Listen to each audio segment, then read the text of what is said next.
Okay, awesome. This will be the last video for this one, more than likely. What we're gonna do this one is that we're gonna set up the chase sequence. So having the AI decide between moving randomly as Quinn does and then hunting us down when they see us. And to do that, I'm just gonna get right into it.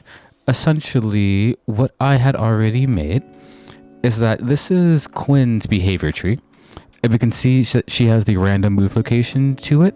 And then that's her left branch. This is what it's going to do first. She's going to move randomly.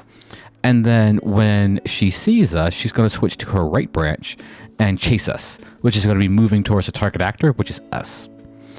And this is what we're going to try to recreate. So I'm going to close out. Actually, I'll keep Quinn's one open just so I have a reference. And this is the one we left off with last time. This is just the left branch of the chase sequence. And what we're going to do first, I'm going to right click on sequence. I'm going to rename this to random walk sequence. Random walk. Random walk sequence. Jesus. Walk. And I'm going to drag off of this. I'm going to create a new sequence. I think you could probably just done this with like dragging off and just doing the task directly. But I just like parenting it to a sequence in case I wanted to do like multiple stuff in here. I'm going to drag down. I'm just going to look for move to. So instead of doing this in like the actual task, we can just do a move to here. But it's going to look for a Blackboard key. So right now it's saying move to self, which is move to itself, which is nothing. But we're going to make a Blackboard key called target actor. I'm going to ask it to move to that target actor. So this is our AI's brain. Walk when you don't see anything. Chase something when you do. But how do we tell it when it's seeing something? So we're going to right click on this sequencer. And we're going to add a decorator, a basic Blackboard decorator, which we can see if I click on it. Its flow of control is that we're going to want it to, let's see, observer aborts itself. So its branch, we can see it highlighted blue when I did that. When something is not set, which we're going to go into our Blackboard, create a new key, give it an object, call this target actor or whatever you want. Open up this key type and make sure that our target actor is an actor, because Jesus Christ, we're looking to our target actor. You want to be the player, so we know the player is a actor. It's an actor blueprint. I think I said that correctly. And now that we have that, I can save. Go to behavior tree, click on my decorator, and let's see, flow of control. This aborts itself when target actor is not set. And this is a bit of weird logic. Let me look at this one. Yeah, I did that. So this is, in my mind, this is kind of backwards. Like, it's going to do this side. It's going to move randomly when it doesn't see a target actor. And then when it does see us, then it's going to abort itself and go to this one. But this says when it's not set, it aborts. I promise you this works. It's just, its logic is kind of weird in my brain. But yeah. Target actor is, I guess I guess this makes sense. I'm thinking about it weirdly. When target actor is not set, do this branch. When it is set, do this branch. That's what it's saying. It's just, it confuses me to think about. And then for the move to, just make sure that what it's moving to is target actor, not self actor. And this is all we have to do in the behavior tree. So add the decorator. We can see the decorator is controlling this leaf. when target actor is not set, do this. When it is set, do this. Do the right branch. And for move to target actor, which will be set because that's the only reason why it'll be in this branch. It's just Boolean logic, but it confuses me to think about at times. It's why I don't like doing computer science proofs. I suck at them. Okay, so with that said, what we're going to do is we're going to open up our AI controller. And this is what's running our behavior tree. And what we're going to do is this is where we're going to set the target actor. So we're going to create a new function. I'm going to call this handle. I'm going to call this sight seeing. I think that's what I called it before. Sight seeing. Because to have the AI detect us, we're going to have to give it some sense of perception. So if I add a component to this class, this actor, I'll look for AI perception. I want the first one, and it's going to add this component for us. We're going to click on it, and we can see over here what we're going to do is that we're going to give it a sense. So if I add a sense, we see we have a lot of them here. We can add a sense of damage, add hearing, which is very fun, a prediction sense, sight, team, and touch. I'm going to go for sight because I want the AI to be able to see us. And we can see this is our sight radius. I'm actually going to crank this down to 1,000 by 1,500, or else they can see us like all over the map. But we're giving our AI eyes, essentially. I'm going to compile this so now our AI can see, and we're going to tell it. Let's see. I want to go back to my event graph. I want to right click AI perception. I want to add an event from this, and I want add on target perception updated. So when it sees us or when it doesn't see us, that's when this fires. And from this, I'm going to add our function that we just created, our method that we just created. So when it sees us and when it stops seeing us, we're gonna do some stuff. So if I open up my new function, I'm gonna click on our entry node. I'm gonna add two inputs. One is going to be a actor. So the actor that it's seeing, I'm gonna make it an object reference. I'm gonna call it a actor.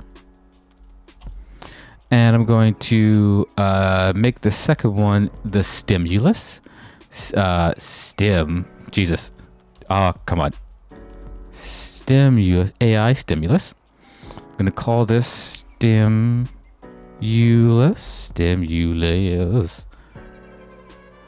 And I did that so I can just plug these two into here. So we're just sending in the stimulus and the actor that it's seeing into our function. And what we're doing now is that we're kind of just checking to see what our stimulus is going to be. So I think I get sense class for stimulus. I am doing sight. So if I drag off of this, hit equals, and look for sight. I want AI sense sight, not the config. I want this one. And if this is true, I can add a branch. So all I'm doing right now is that I'm saying, if we're using sight, which we are, I'm gonna want to get player controller. I think I was using, you could use character. I'm gonna do controller. I'm gonna drag off from this. I'm gonna do equals. And I'm going to look for our actor. Which I know is, I know it's this one. But I'm gonna rename this. So it's this input over here that we're getting. I'm going to call this perceived actor, so the actor that we're perceiving. And we can see this updated. This is the same thing as the variable that we're getting, which is what we're, kind of funneling into this. So if that's all set, so we're using sight and we're seeing the character is what we're saying. And for false, I'm just going to be verbose and give this a return node for false, meaning, you know, don't do anything, just return out. I've honestly forgotten what's next. Let's see. AI, let me check my load. If seeing, if what you saw is the player, let's see. Oh, then we're just setting the variables in the blackboard. Okay, so then let's see. Let me go back here. Oh, wrong one. I'm going to right click. I'm going to type in get blackboard. That's the wrong blackboard. I'm going to type in blackboard. I'm going to scroll down to the bottom. I'm going to get the variable of the blackboard. I'm going to look for set value of object. And I'm going to make this a literal, because I'm looking for a specific blackboard key, which is target actor. And I think I'm going to want to give it perceived actor, perceived actor. That's the object value. I'm going to connect this into here. It'll be one sec, check to make sure I'm doing things right. Okay, I am doing things right, but I'm actually going to drag off of this little node here. Type in select object. I'm going to plug in perceived actor into here. And like we did in the APB, the animation blueprint, we're just selecting between two things. So the perceived actor and nothing. So if you're not seeing the actor, you know, give it nothing. And we're going to look for our stim uLess variable. We're going to split it. So we're going to open it up. And we're going to see if stimulus is sensed. Then if this is true, then give it A, so our perceived actor. And if it's not, give us nothing. And this is like in our BP thing, this is what's saying, you know, is actor set or is it not set? Because we're setting the target actor in the blackboard to the perceived actor if it's sensed, and if it's not, then go back to your random thing. And with that, I think we're all good. Let me test it real quick. Okay. Typically, it's like to debug something, but one thing I forgot to mention is that in your AI controller, which I'm in right now, if you click on AI perception, we just have to make sure that under the senses, close this window. Under the senses, the AI perception, if we open up this AI detection by affiliation, we have to check all three of these. I think we're counted as a friendly, because by default you only have this, and for some reason it doesn't work. So I checked them all. I compiled. This is our function, which we're checking to see if we're using sight. If we're looking at the player, I changed this to player character just to be sure. And we're setting our blackboard, the target actor value, which will let us change from this branch when it's not seeing it to this branch in which it is seeing it. And if I hit play, I'm being followed by Bob, Quinn, and Manny. And if I hit the apostrophe key on my keyboard, I can see, right now I think I'm looking at, I think Quinn, but I can see like her like hunting radius. So she is tracking me. They're all tracking me. But yeah, this works. Cool. All right. Well, with that, I will fade out, and I'll see you guys in the next one.